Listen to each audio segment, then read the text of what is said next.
آخری نبی ہوں۔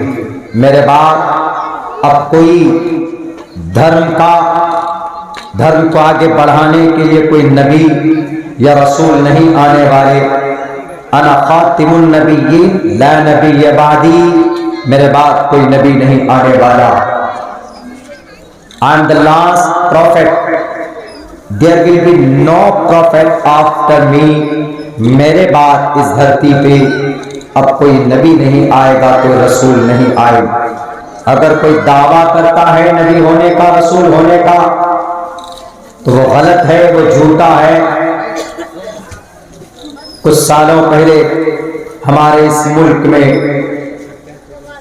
ایک آدھے عقل آدمی، اس نے نبوت کا دعویٰ کیا، جنہیں ہم اور آپ مرزا غلام احمد قادیانی کے نام سے جانتے،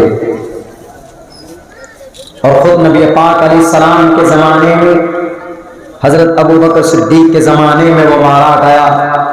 اس نے بھی اپنے آپ کو نبی ہونے کا دعویٰ کیا،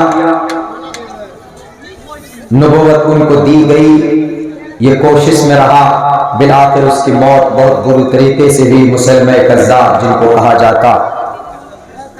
تو یہ فائنل ہے کہ محمد رسول اللہ کے بعد اس دھرتی پر کوئی نئی شریعت اب نہیں آنے والی۔ ہمیں اگر کامیاب ہونا ہے تو ہمیں مضبوطی کے ساتھ اللہ کی نبی کی لائی ہوئی شریعت کو مضبوطی کے ساتھ، استقامت کے ساتھ پکڑنے کی ضرورت ہے، عمل کرنے کی ضرورت ہے۔ جو بھی احکامات اللہ تبارک و تعالیٰ کے ہیں، قرآن میں ہیں، احادیث کے ذریعے ہیں، بلا چون و چرا اب اس پر عمل کرنے پر ہی کامیابی اور بھلائی ہے۔ کچھ لوگوں کو نہیں آتی ہے بات سمجھ میں، کچھ اغیار ہیں، کچھ دشمنان ہیں، کچھ اپنے بھی ہیں جن کو اپنے قرآن کی شریعت کی بات سمجھ میں نہیں آتی، تو ان سے request, kindly I request them, ان سب سے گزارش ہے کہ وہ ہمارے اکابر علماء، افاضل اولیاء کے پاس پہنچے اور ان کے سامنے میں بات رکھیں کہ مجھے یہ بات قرآن کی سمجھ میں نہیں آ رہی، مجھے حدیث مبارکہ کہ یہ روایت سمجھ میں نہیں آ رہی ہے، تو وہ کوشش کرے سمجھنے کی، تو انشاءاللہ تبارک و تعالی if he will try level best، اگر وہ پوری شدت کے ساتھ کوشش کرے گا تو یقیناً ان کو قرآن و حدیث کی بات بڑی آسانی سے سمجھ میں آ سکتی ہے۔ دو بات، ایک تو یہ کہ اللہ کے نبی علیہ السلام نے جس دھرم کو، جس کا پرچار کیا اور جس کی بنیادی باتوں کو لے کر آگے چلے، وہ محمد رسول اللہ کی اپنی نہیں تھی، بلکہ اللہ تبارک و تعالیٰ کے طرف سے اور انبیاء کرام حضرت آدم کے زمانے سے چلا آ رہا تھا۔ اس کے سائن، اس کے پروف اور اس کے دلائل موجود ہیں قرآن و سیر، قرآن و سنت اور احادیث کی کتابوں کے اندر، ہسٹری اور اتہاس کی کتابوں میں بھی موجود۔ جو لوگ اعتراض کرتے ہیں، جن کو شک و شبہ ہے، ہم ان کو دعوت دیتے ہیں کہ آئیے آپ ہمارے پاس بھی کتابیں ہیں، یا آپ بھی کوشش کر کے کتابوں کو ڈھونڈیے، پڑھیے، انشاءاللہ تبارک و تعالی definitely you will find out the truth of religion۔ آپ یقیناً اپنے دھرم کی، اسلام کی سچائی کی صداقت کو آپ پالیں گے۔ تو محمد الرسول اللہ اب سے تقریباً 1450 سال پہلے نبوت دی گئی۔ کل بات آ گئی تھی آپ علیہ السلام کی 40 سال زندگی جو نبوت سے پہلے ہیں، تقریباً بہت سارے ایسے باتیں جو میں نے کل پیش کی تھی۔ نبوت دی گئی محمد رسول اللہ کو 40 سال کی عمر میں تقریباً، اور غار حرا میں حضرت جبرائیل امین تشریف لائے۔ اللہ کے نبی نے پہلی بار ان کو دیکھا، وہاں نبوت دی گئی قرآن کریم کی سورہ علق کی وہ 5 آیتیں، اقرأ بسم ربک الذی خلق خلق الانسان من علق، اقرأ وربک الاکرم الذی علم بالقلم علم الانسان ما لم یعلم، یہاں تک۔ پہلی بار تب حضرت جبرائیل نے کہا کہ محمد پڑھیے، انہوں نے انکار کیا کہ میں پڑھا ہوا نہیں ہوں، ما انا بقارئ، میں کیسے پڑھ سکتا ہوں، I can't read, I can't study۔ آپ نے یہ کہا کہ میں پڑھ نہیں سکتا، آپ نے یہ لفظ استعمال نہیں کیا I am not able to read and study، میرے اندر پڑھنے کی صلاحیت ہی نہیں ہے، ایسا نہیں کہا۔ آپ نے یہ کہا کہ I can't study, I can't repeat, I can't read، ہم نہیں میں نہیں پڑھا ہوا، کیپیسٹی تھی پڑھنے کی۔ حضرت جبرائیل نے گلے سے لگایا، چھوڑا، پھر کہا کہ پڑھیے۔ تیسری دفعہ میں جب لگایا کہا تو آپ علیہ السلام ریپیٹ کرنے لگے اور پڑھا، اقرأ بسم ربک الذی خلق خلق الانسان من علق اقرأ وربک الاکرم الذی علم بالقلم علم الانسان ما لم یعلم۔ 30ویں پارے میں یہ صورت موجود ہے۔ رمضان کے مبارک مہینے میں غار حرا، اللہ کے نبی نبوت ملنے سے پہلے وہاں جاتے تھے اور تنہائی میں اللہ تبارک و تعالیٰ کی وحدانیت کے بارے میں سوچتے تھے۔ سب سے پہلا ورڈ جو استعمال کیا ہے اللہ نے، اقرا، پڑھو، کس کو کہا؟ محمد رسول اللہ کو۔ اس سے یہ بات ثابت ہوتی کہ ہم مسلمانوں کو اپنے بچوں کو پہلی فرصت میں پڑھانا چاہیے۔ پہلی فرصت میں بچہ آپ کا بڑا ہوتا ہے، بچہ آپ کا 3 سال 4 سال کا ہوتا ہے تو سب سے پہلے گھر کے اندر اس کو عقیدہ سکھائی، ان کو کانسیپٹ بتائی۔ اپنے گھر میں بچے کا مکتب، بچے کا سب سے پہلا اسکول گھر ہے، ماں کا گود ہے، اقرأ بسم ربک الذی خلق۔ لیکن بڑے افسوس کے ساتھ یہ بات کہنی پڑتی ہے کہ جس قوم کا آخری نبی اللہ کے طرف سے جب کنیکٹڈ ہوئے، اس سے پہلے 40 سال تک ڈسکنیکٹڈ تھے، کوئی رابطہ اللہ سے نہیں تھا، لیکن 40 سال کے بعد جب اللہ نے رابطہ کیا محمد رسول اللہ سے تو سب سے پہلا ورڈ، سب سے پہلا لفظ اور سب سے پہلی کمیونیکیشن وارتلاب جو ہوئی وہ سب سے پہلا ورڈ تھا اقرا، کہ پڑھو، پڑھنے کی تلقین ہے۔ لیکن آج پوری بھارت میں آپ سینسس کا رپورٹ پڑھیے تو آپ کو بڑا آشچریہ ہوگا کہ بھارت کے اندر سب سے پچھڑا قوم، تعلیمی اعتبار سے سب سے پیچھے اور کمزور قوم کوئی ہے ہمارے ملک کے اندر تو وہ قوم مسلم ہے، وہ مسلمان ہے اور اسلام کے ماننے والے۔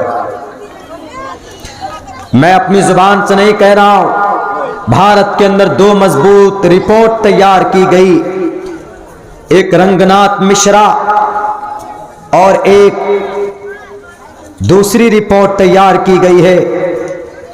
دونوں رپورٹ میں رنگناتھ مشرا نے یہ بھی کہا، سچر کمیٹی نے بھی یہ بات کہی، 2 رپورٹ، رنگناتھ مشرا کی رپورٹ اور سچر کمیٹی کی رپورٹ، انہوں نے یہ تحقیق کی کہ آخر یہ ماجرا کیا ہے۔ جس قوم کے آخری نبی پر پہلی وحی اللہ کے طرف سے پڑھنے کی ہو کہ اقرا، کہ پڑھو، لیکن آج اسی قوم کے تقریباً 52% بچے پڑھے لکھے نہیں، 50% سے بھی زیادہ، 52%، یعنی 100 میں سے 52 بچہ لائن پہ کھڑا کر دیں، یہاں سے یہاں تک 100 بچہ ہے تو ان میں سے 52 بچہ ایسا ہے جو جاہل ہے۔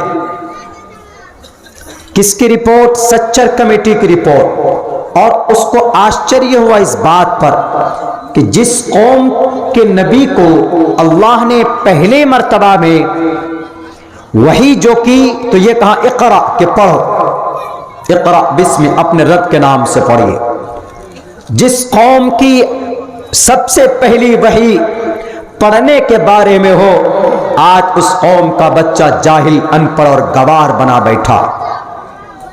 آج اس قوم کا بچہ دونوں اعتبار سے جاہل ہے، اپنے مذہبی اعتبار سے بھی اپنے مسائل کو نہیں جانتے، قرآن کو نہیں جانتے، شریعت کو نہیں جانتے، اور مذہبی دنیاوی اعتبار سے بھی completely they are illiterate،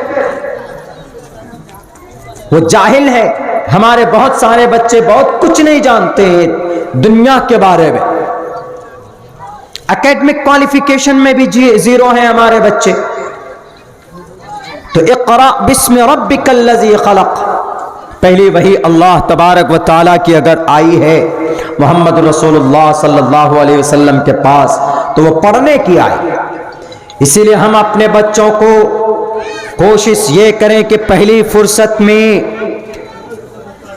اگر مسجد میں، مدرسے میں، مکتب میں کہیں تعلیم ہوتی ہے تو تھوڑا پیسہ خرچہ کر کے آپ اپنے بچے کو تعلیم دلائیے۔ اگر آپ کا بچہ پڑھے گا تو آپ یہ مت سوچنا کہ بچہ ہمارا کوئی بہت بڑی ڈگری نہیں لے گا تو بہت پیسہ نہیں کما پائے گا، دنیا میں ترقی کیسے کرے گا۔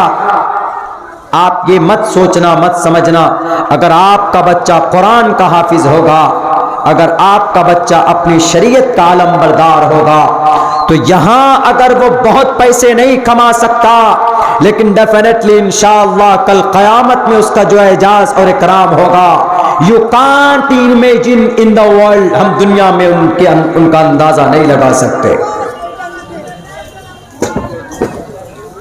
پہلی وحی پڑھنے کی وحی آئی پڑھنے کے بارے میں،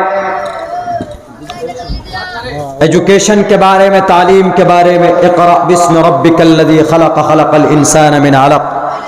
محمد رسول اللہ صلی اللہ علیہ وسلم گھبرا گئے۔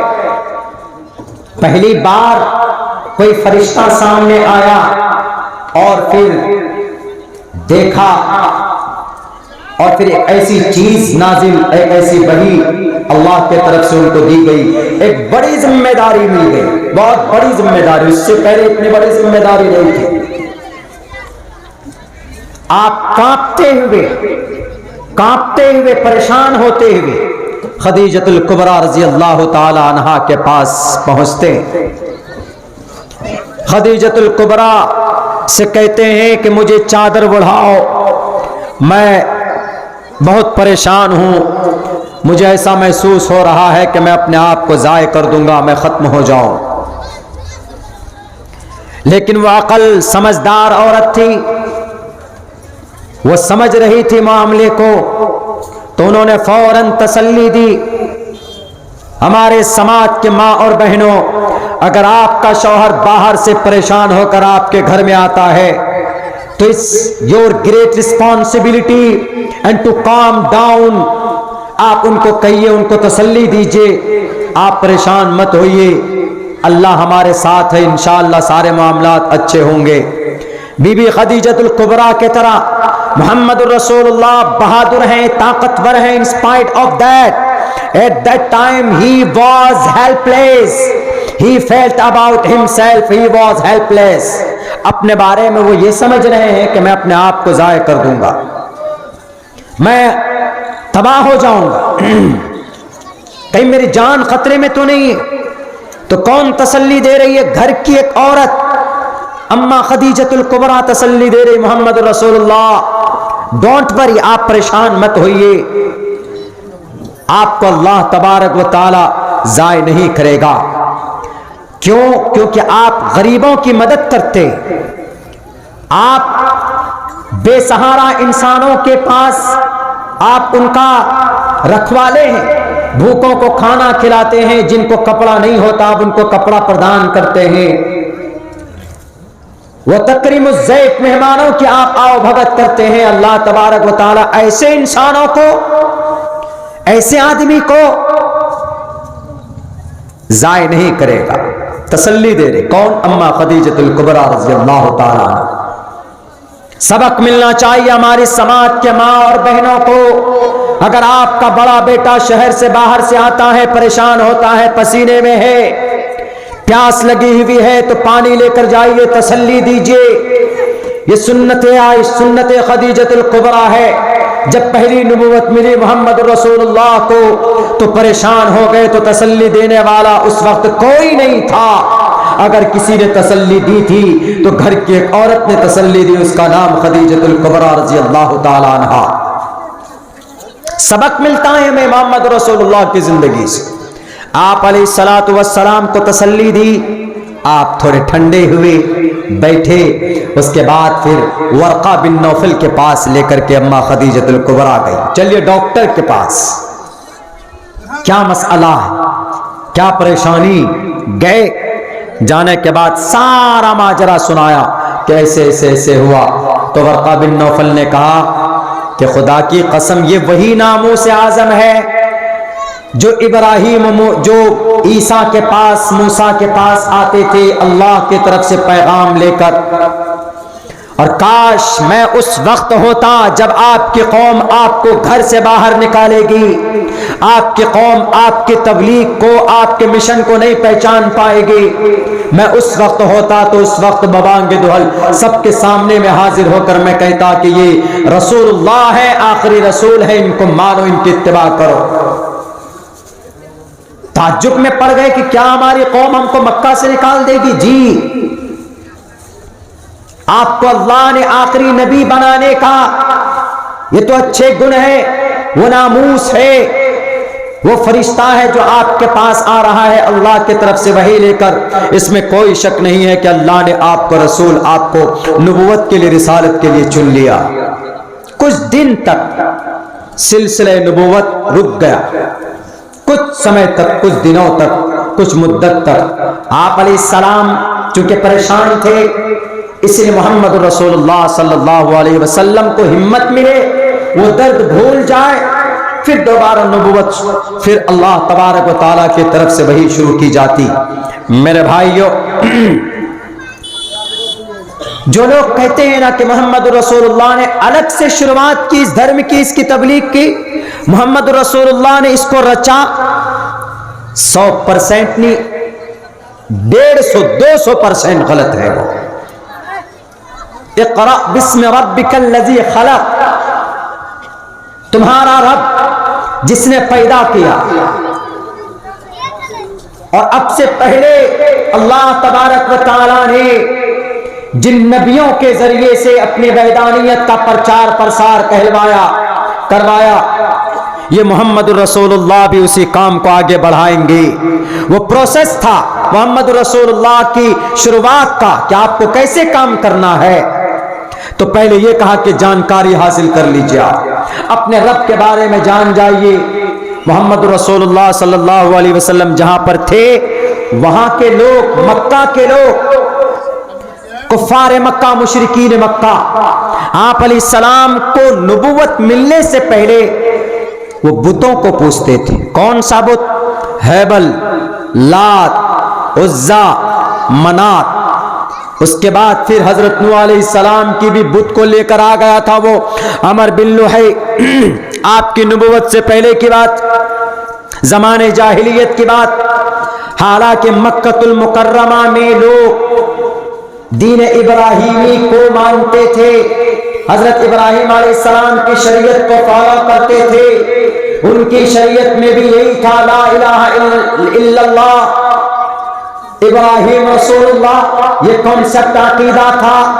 حضرت ابراہیم کی جو شریعت تھی، ان کا جو دین تھا، وہی برحق تھا محمد رسول اللہ کو نبوت ملنے سے پہلے۔ لیکن اس دین میں بھی آہستے آہستے ایک شخص تھا مکہ المکرمہ میں، ان کا نام تھا عمر بن لحی۔ مکہ میں بت کہاں سے آیا جبکہ اللہ کا گھر موجود ہے وہاں؟ ہر سال لوگ حج بھی کر رہے ہیں، محمد رسول اللہ سے پہلے زمانے جاہلیت میں طواف بھی کر رہے ہیں، آنے والے جو حاجی تھے ان کی آؤ بھگت بھی ہو رہی ہے۔ بت کہاں سے آیا؟ 360 بت کہاں سے آئے؟ جب محمد رسول اللہ کو نبوت ملی، آپ علیہ السلام کو نبوت ملنے کے بعد پھر کچھ مرحلے کے بعد، کچھ سالوں کے بعد آپ علیہ الصلوۃ والسلام نے ان بتوں کو اپنی چھڑی سے گرایا، پھر ان کو جلایا۔ لیکن ان سے پہلے بت آیا کہاں سے وہاں؟ جبکہ محمد الرسول اللہ کی جو پیدائش کی جگہ، جو کعبۃ اللہ ہے، جو حرم ہے، جو مکہ ہے، وہاں پر تو حضرت ابراہیم کی شریعت کو لوگ مانتے تھے۔ وہ آیا اس حساب سے ان کی دین میں کچھ لوگ ایسے تھوڑی تھوڑی تبدیلی ہوئی، لیکن بت سب سے جو پہلا بت تھا وہ ایک بت لایا گیا ملک شام سے۔ عمر بن لحی اپنے آپ کو کہتا تھا کہ آئی ایم اے ریفارمر، میں سوشلسٹ ہوں، اور وہ کرتا بھی تھا، لوگوں کے ساتھ بھلائی کرتا تھا، غریبوں کی مدد کرتا تھا، پریشانیوں کو دور کرنے کی کوشش کرتا تھا۔ تو عمر بن لحی کی اس عادت کو دیکھ کر پورے مکہ میں فیمس ہو گیا۔ اگر کوئی پریشانی ہوتی تھی تو فوراً عمر بن لحی کے پاس کہ سر ہم کو یہ دقت ہے، یہ پریشانی ہے، دور کر دیجئے۔ تو عمر بن لحی دیکھتے دیکھتے چرچے میں آ گیا، تو وہ ملک شام گیا، وہاں پر جا کر دیکھا کہ لوگ بت پرستی کر رہے ہیں، تو وہاں سے ایک بت کو اٹھا کر لایا، اس بت کا نام ہیبل تھا، لا کر مکہ میں نصب کر دیا، مکہ کعبۃ اللہ کے اندر میں، اور لوگوں سے کہا، حجاز والوں سے بھی کہا کہ اے لوگوں، ہم نے دیکھا ہے ملک شام جو سب سے زیادہ نبی اگر کسی ملک میں آئے ہیں تو وہ ملک شام ہے، اور فلسطین کا وہ ایریا، ملک فلسطین اور ملک شام، ان دونوں جگہوں میں سب سے پہلے سب سے زیادہ اللہ تبارک و تعالیٰ نے نبیوں کو اور رسولوں کو بھیجا۔ تو لوگوں نے کہا کہ اچھا، جہاں نبوت سب سے زیادہ آئی، نبی سب سے زیادہ آئے، اور وہاں سے اس بت کو لایا، بہت محترم بت ہوگا۔ لوگوں نے فوراً ان کی باتیں مانی اور اس بت کو پوجنا شروع کر دی۔ اس کے بعد پھر لات، منات، جو طائف میں عزا، یہ تین بت بھی رکھے ہوئے تھے کعبۃ اللہ میں۔ کہا جاتا ہے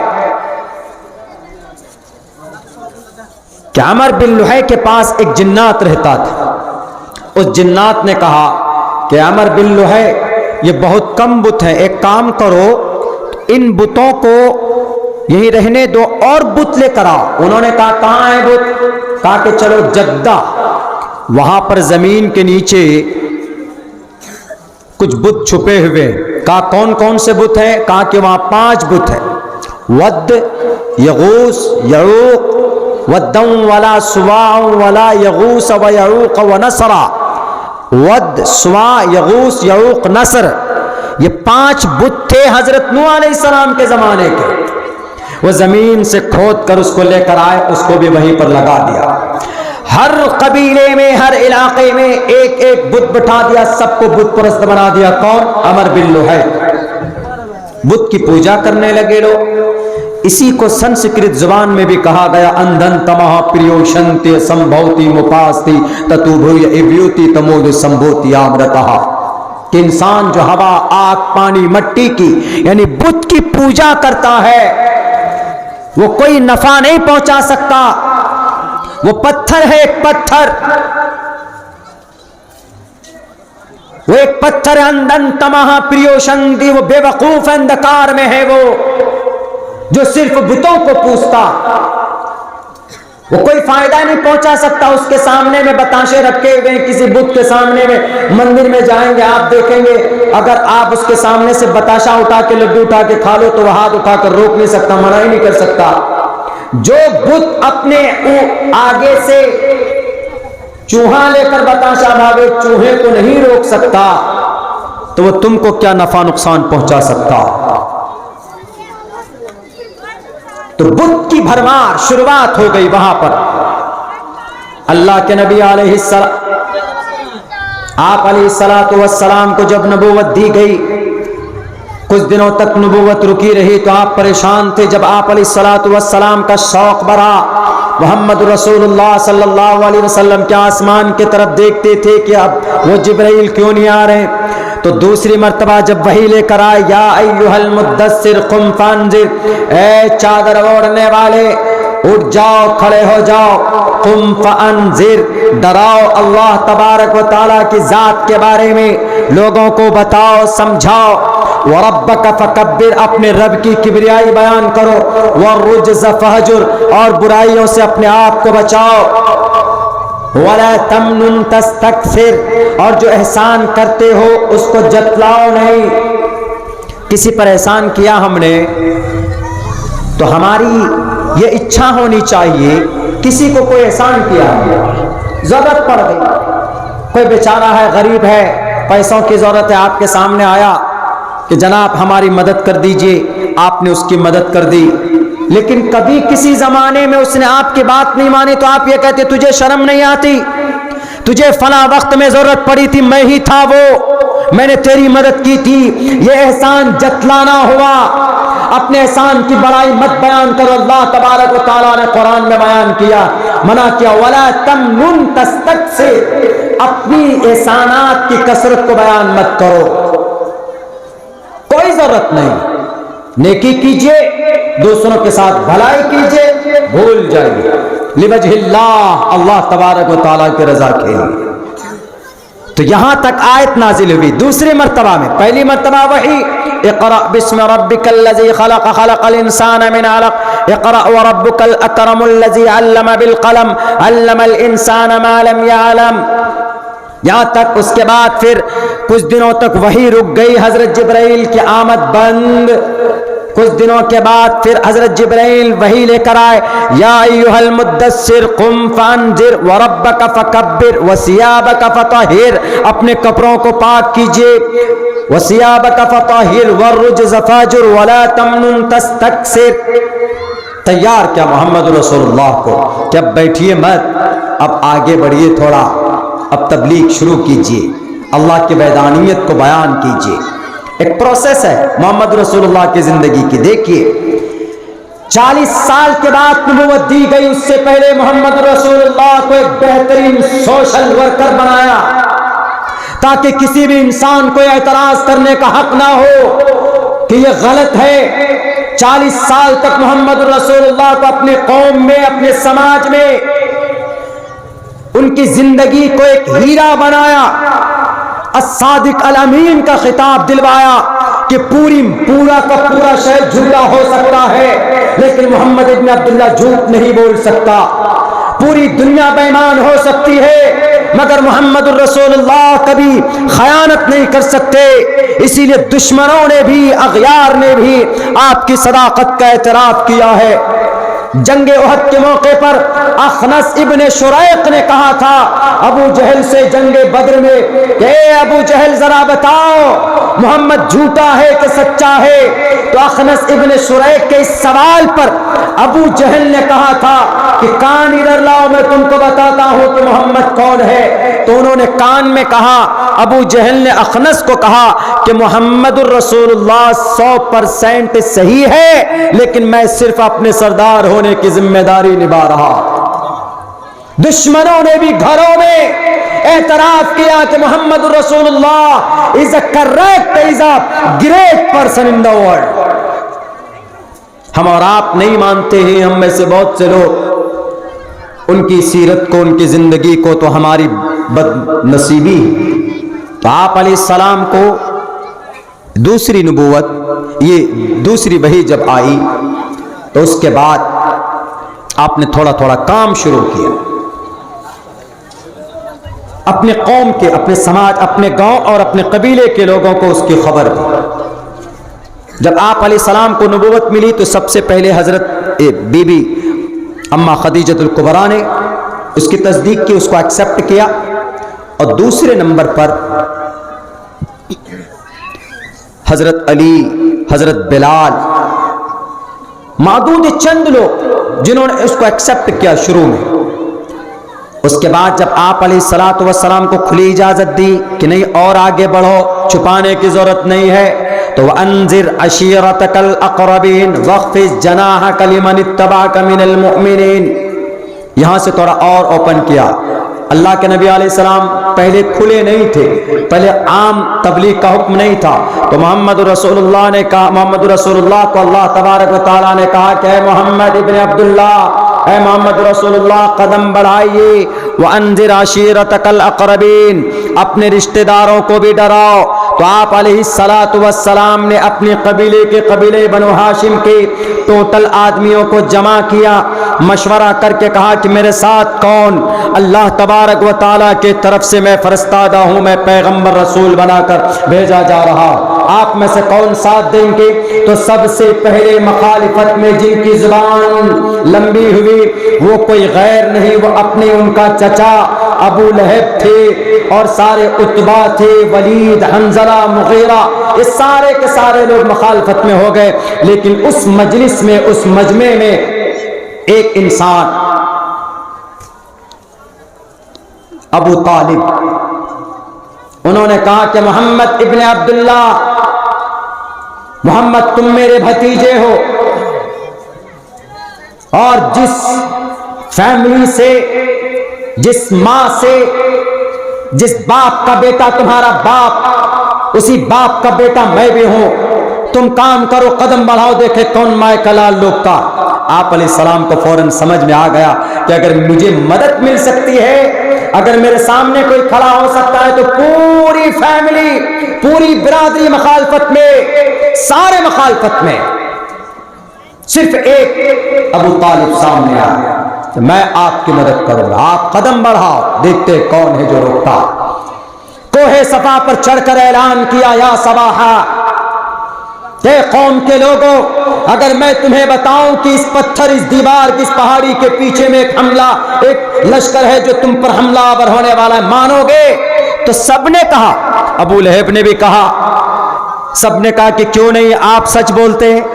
اس وقت بھی یہ کانسیپٹ ہے، آپ جو بولتے ہیں وہ سچ بولتے ہیں، آپ جھوٹے نہیں ہو سکتے، آپ کی باتوں کا میں وشواس ہے۔ محمد رسول اللہ نے کہا کہ میں تمہیں اللہ کی وحدانیت کے بارے میں بتاتا ہوں، میں اللہ کا رسول ہوں، تم مان لو اللہ کے اس کلمے کو، لا الہ الا اللہ تفلحو، مان لو کامیابی قدم چومے گی۔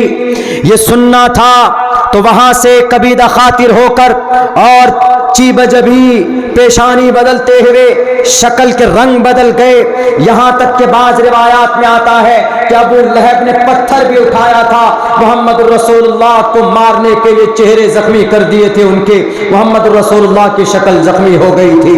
آپ علیہ السلام کی بغاوت، مخالفت وہاں سے شروع ہوئی، لیکن محمد رسول اللہ نے قدم پیچھے نہیں ہٹایا، آپ علیہ السلام آگے بڑھتے گئے۔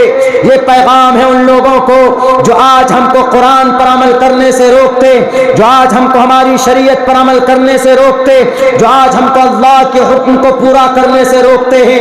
کبھی کورٹ کا چکر لگواتے ہیں تو کبھی کسی یونیورسٹی کے دروازے کو بند کر دیا جاتا ہے، تمہیں بند کرنا ہے تم بند کرو۔ جیسے اللہ کے نبی نے اپنی قوم کی مخالفت کے باوجود، کوئی نہیں تھے ان کے چچا ان کے مخالفت میں آ گئے تھے، پورا قبیلہ قریش مخالفت میں چلا گیا تھا، پورے عرب کے لوگ مخالفت میں چلے گئے تھے، اس کے باوجود بھی اللہ کے نبی علیہ الصلوۃ والسلام نے کہا کہ میں لا الہ الا اللہ محمد رسول اللہ کے اس جھنڈے کو پکڑ کر رہوں گا۔ میں تمہاری مخالفت کی وجہ سے، تمہاری دھمکی کی وجہ سے، میں اللہ تبارک و تعالیٰ کے طرف سے جو مجھے ذمہ داری دی گئی ہے، میں اس ذمہ داری سے باز نہیں آ سکتا۔ اللہ کے طرف سے وحی آئی، فاصدع بما تؤمر واعرض عن المشرکین، اے اللہ کے نبی دو ٹوک لفظوں میں ان احکامات کو بتاؤ جو احکامات میری طرف سے آپ کو بتائے جاتے ہیں، کسی سے مت ڈرو، فاصدع بما تؤمر واعرض عن المشرکین۔ اگر کفار اور مشرکین زیادہ دل ملاتے ہیں تو واعرض عن المشرکین، ان سے دور رہیے، کوئی ضرورت نہیں ان کے قریب جانے کی، اور سنو، ڈرو مت، فاصدع بما تؤمر، جو آرڈر دیا جاتا ان کو امپلیمنٹ کرو، نافذ کرو۔ محمد رسول اللہ 3 سال تک، نبوت ملنے کے 3 سال تک اندر تبلیغ کرتے رہے۔ یہ ایک حکمت ہے، کیوں؟ آپ علیہ السلام اگر کھل کر کرتے تو کچھ ہی صحابہ کرام ایمان جو لائے تھے ان پر زیادہ تشدد اور ظلم ہوتا، ممکن تھا کہ وہ کہیں ٹوٹ نہ جائے، بکھر نہ جائے۔ اس لیے 3 سال تک محمد رسول اللہ نے اندر خانے چھپ کر اندرونی اعتبار سے تبلیغ کرتے رہے، رب ذوالجلال کی وحدانیت کو لوگوں کے سامنے رکھا۔ بڑی محنت ہوئی ہے اس دھرم کو ہم تک پہنچانے میں مسلمانوں، بہت محنت کے ساتھ یہ عقیدہ ہم تک پہنچا ہے ایک اللہ کا، بہت محنت کے ساتھ ہم تک یہ قرآن پہنچا، ہماری شریعت پہنچی۔ ہم اپنے ذاتی اغراض و مفاد کی وجہ سے کبھی کبھی ہم اپنے قرآن کو بھول جاتے، اپنی شریعت کو بھول جاتے، اپنے دھارمک گروؤں کو صرف مانتے۔ آپ کے دھارمک گرو اگر ایماندار ہے تو یقیناً ان کا تعلق قرآن سے ہوگا۔ ہم مسلمانوں کا بیسک منبع اور مخرج کوئی ہے عقیدے کا، اعمال کا، افعال کا، احکام کا، تو قرآن ان احادیث، وہاں سے جو پیغام ہمیں ملے گا ہم ان پر عمل کریں گے۔ باقی دنیا کے اندر اگر کوئی بہکائے یا ورغلائے یا اپنے عقیدے کو تھوپے، we will avoid that، ہمیں ان سے بچنا ہے، ہمیں ان سے اپنے ایمان کو بچانا۔ 3 سال تک ابھی کوئی ظلم نہیں ہو رہا، 3 سال تک کوئی ظلم نہیں، اندر خانہ۔ جب چوتھے مرحلے میں پہنچے، نبوت کے 3 سال گزر گئے، اندر خانہ محنت چل رہی۔ چوتھے سال میں قریش مکہ کے کفار کو، قریش کو، مشرکین کو پتہ لگنا شروع ہو گیا کہ محمد رسول اللہ یا محمد ابن عبداللہ کچھ نہ کچھ اندر کر رہے ہیں۔ جب پتہ چل گیا کہ ہاں یہ اسلام کی تبلیغ کر رہے ہیں، ایک نیا دین لا رہے ہیں، اچھا اس سے پہلے کیا عقیدہ تھا؟ اس سے پہلے جو وہ بت تھے، لات، حبل، منات، عزا، ود، ولا یغوث ویعوق ونسرا وقد ضلوا کثیرا، اندھکار میں تھے۔ ان لوگوں سے کوئی پوچھتا کہ یہ جو تم پتھر کی جو مورتی ہے اس کے سامنے میں جب تم جاتے ہو یا تم کو کوئی نفع دے رہا ہے؟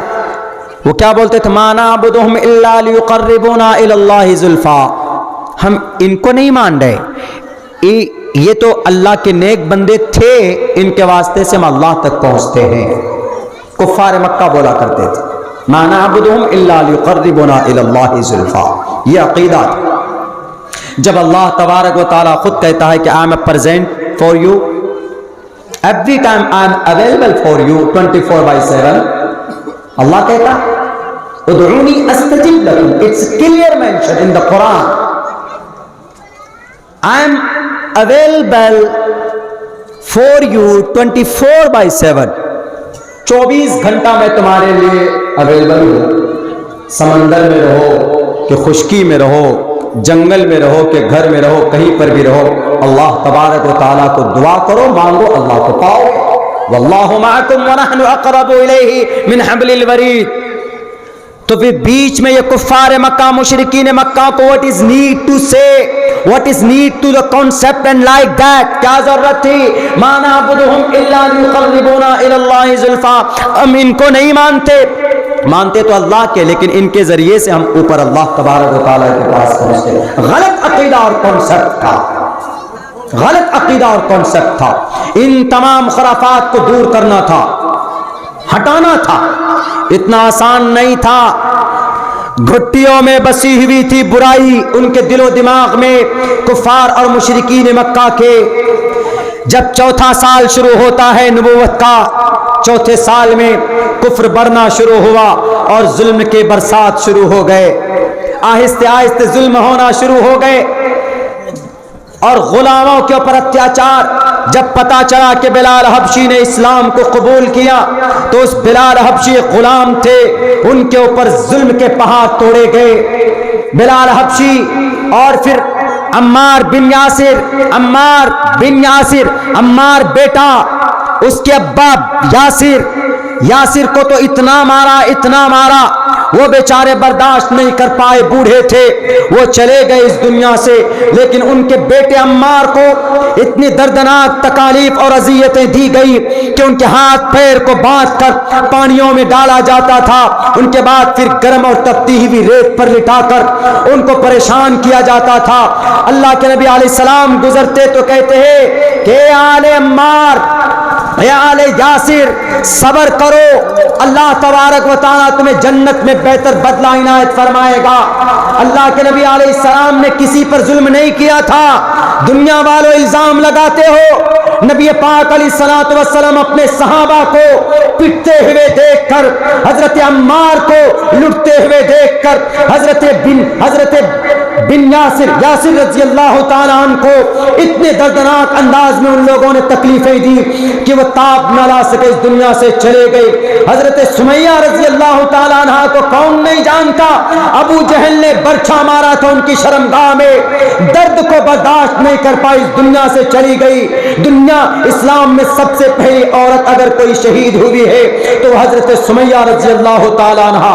اتنی قربانیوں کے بعد آج اسلام ہم تک آیا ہے۔ لاکھ کوششیں کر لے دنیا والوں، تم پوری طاقت لگا لو، تم پوری انٹیلیجنس لگا لو، تم پوری ٹیکنالوجی کو استعمال کر لو، لیکن اسلام دنیا کی زمین کی 7 تہ تک گھسی ہوئی اللہ تبارک و تعالیٰ کی وحدانیت بسی ہوئی ہے۔ تمہاری باطل طاقتوں سے اور تمہارے ٹیکنالوجی سے یہ اسلام نہ مٹا تھا، نہ مٹے گا۔ خون کے رنگ سے خون کا پانی سستا کر دیا گیا تھا، تب جا کر یہ اسلام پوری دنیا کے اندر امپلیمنٹ ہوا۔ اس کے باوجود بھی دعائیں کرتے تھے محمد رسول اللہ، کسی پر ہاتھ نہیں اٹھایا، کسی پر ظلم نہیں کیا۔ حضرت سمیہ 80 سال کی بوڑھی عورت، لیکن اسلام کے خاطر قربان ہو گئی۔ نبوت کے 4تھا سال، 5ویں سال، 6ٹھے سال، یہاں تک یہ ظلم ہی چلا۔ محمد الرسول اللہ صلی اللہ علیہ وسلم، وہ لوگ کیسے مذاق اڑاتے تھے؟ ابو جہل یوں کہتا تھا کبھی کبھی، یہ دیکھو یہ آئے وقالوا یا ایھا الذی نزل علیہ الذکر انک لمجنون واجب ان جاءهم منذر منہم وقال الکافرون ھذا ساحر کذاب۔ محمد رسول اللہ کو کہتے تھے ارے یہ جھوٹ بولتے، یہ تو جادوگر ہیں، ان کی بات کو مت سنو۔ ابو لہب جاتے تھے ذوالمجاز عکاظ بازار میں، محمد رسول اللہ جاتے، گھر گھر جا کر چوراہے پر بیٹھ کر کہتے ہیں کہ اے لوگوں لا الہ الا اللہ پڑھ لو کامیاب ہو جاؤ گے، اللہ کی دین کو مان لو کامیاب ہو جاؤ گے۔ وہاں پر جا کر ابو لہب پیچھے سے پریشان کرتا، کیا کہتا؟ اس کی بات مت سنو، یہ ہمارا بھتیجا ہے، یہ بددین ہو گیا، یہ اپنے مذہب سے ہٹ گیا۔ کبھی بولتے ساحرن جادوگر ہو گیا، کبھی بولتے کذاب یہ جھوٹا ہے، اس کا دماغ پھیل ہو گیا، لوگوں کو ورغلاتے۔ لیکن جب حج کا مہینہ آتا تو یہی صورتحال اختیار کی جاتی، لیکن جو لوگ باہر سے آتے تھے ان کو پتہ چل جاتا تھا کہ ہاں کوئی نبی اللہ کا مکہ میں آیا، نبوت کا پتہ چل جاتا۔ اور آپ علیہ السلام کو 2-3 دور میں سب سے پہلے نمبر پر تو یہ کہا کہ مان جاؤ، نہیں تو کہتے تھے کہ ان کو ٹارچر کرو، جادوگر کہو، دیوانہ کہو، مجنوں کہو، نہیں تب بھی نہیں مانے۔ تو اس کے بعد پھر کیا کہنے لگے؟ اے محمد ایک کام کرو، تم ہمارے خداؤں کو برا مت کہو، کچھ دن ہم تمہارے خدا کی عبادت کر لیتے، تم ہمارے خدا کی عبادت کر لو۔ تب جا کر یہ آیت نازل ہوئی، یہ سورت نازل ہوئی، قل یا ایھا الکافرون لا اعبد ما تعبدون ولا انتم عابدون ما اعبد ولا انا عابد ما عبدتم ولا انتم عابدون ما اعبد لکم دینکم ولی دین۔ کہ نہیں، بالکل نہیں، ایسا نہیں کہ ہم تمہاری خدا کی پوجا کریں گے تب جا کر تم ہمارے اللہ کی عبادت کرو گے، ایسا نہیں ہو سکتا۔ آج بھارت کے اندر یونیفارم سول کوڈ کا کیا مطلب؟ بھارت کے اندر کچھ دنگائی، کچھ فسادی یہی چاہتے، وہ کہنا یہ چاہتے کہ تم ہمارے مذہب کو مانو، تم ہماری شریعت کو مانو، تم ہمارے منوسمرتی کو مانو، تم ہمارے شاستروں کو مانو۔ ان کا یہ کہنا ہمارے شاستروں کو مانو گے تو تبھی جا کر آسانی ہوگی، ہم تمہارے شاستروں کو کیوں مانیں گے؟ ہمارا بلیف ہمارے قرآن پر، ہمارا عقیدہ ہمارے قرآن پر، اور ہم یہ تو کہتے ہیں کہ بلکہ تم آؤ ہمارے قرآن کی طرف، اس لیے کہ اللہ تبارک و تعالیٰ نے صاف لفظوں میں ہمارے قرآن میں کہا ان ھذا القرآن یہدی للتی ہی اقوم، اگر تمہاری نیت صحیح ہے تو تم آؤ قرآن کریم کے پاس، انشاءاللہ تم کو راہ راست مارگ کا، ستیہ مارگ کا درشن تم کو ہوگا۔ اور سنو، ہمارا قرآن صرف مسلمانوں کے لیے نہیں ہے، شہر رمضان الذی انزل فیہ القرآن ھدی للناس، اللہ تبارک و تعالیٰ نے اس قرآن کو نازل کیا صرف مسلمانوں کے لیے نہیں، کرسچن کے لیے نہیں، جین کے لیے نہیں، بودھ کے لیے نہیں، بلکہ للناس، the human being, the mankind of the world, every man and woman and who are living on the earth، جو دنیا میں بستے ہیں، سب کے لیے اللہ تبارک و تعالیٰ نے قرآن کریم کو بنا کر ہدایت کی کتاب بنا کر کے بھیجا۔ آؤ دیکھو دوسری آیت میں قل یا اہل الکتاب، بائبل پڑھنے والوں سے، آواستھا پڑھنے والوں سے، عہد جدید عہد قدیم کے پڑھنے والوں سے قرآن کہتا یا اہل الکتاب تعالو، اے بائبل والو آؤ، الی کلمۃ سواء بیننا و بینکم، ایک ایسے کلمے کی طرف جو ہمارے اور تمہارے بیچ میں سملر ہے، یعنی ہم کلمہ پڑھتے ہیں لا الہ الا اللہ، اللہ کے سوا کوئی معبود نہیں۔ ہمارے ہندو بھائیوں کا منتر بھی یہی کہتا ایکم برہم دتیو ناستے نہنا ناستے کنچنکم ایوم ادویتم ایکو دیوہ سرو بھوتیشو گوڑہ، ایکو دیوا، دیو ایک، لا الہ الا اللہ، معبود ایک۔ What is different between both sentence? There is no difference as a meaning، معنی کے اعتبار سے کوئی فرق نہیں، اس لیے اللہ نے قرآن میں کہا یا اہل الکتاب تعالوا الی کلمۃ سواء بیننا و بینکم۔ کرسچن جن کا عقیدہ، جن کے یہودی جن کے اولڈ ٹیسٹامنٹ میں لکھا ہوا دیر از نو گاڈ، دیر از نو لارڈ، اللہ نہیں ہے بٹ ون لارڈ، لیکن ایک ہی، ان کا بھی کانسیپٹ۔ اسی لیے قرآن کا چیلنج ہے یہ پوری دنیا کے انسانوں کو کہ یہ صرف مسلمانوں کا پرٹیکولر مذہب نہیں ہے، پڑھو تو صحیح، دیکھو تو صحیح، اتنی محنت مشقت کے بعد یہ دھرم پھیلایا گیا، یہ دھرم دنیا کے اندر لوگوں نے قبول کیا ہے، اتنی آسانی سے تھوڑے نہیں مٹنے والے۔ ہمارے بھارت کے اندر میں کچھ باغی لوگ ہیں، کچھ بھگوا دھاری لوگ ہیں، وہ کہتے ہیں کہ ہمارے منوسمرتی کو مانو، ہم منوسمرتی نافذ کریں گے، ہم منوسمرتی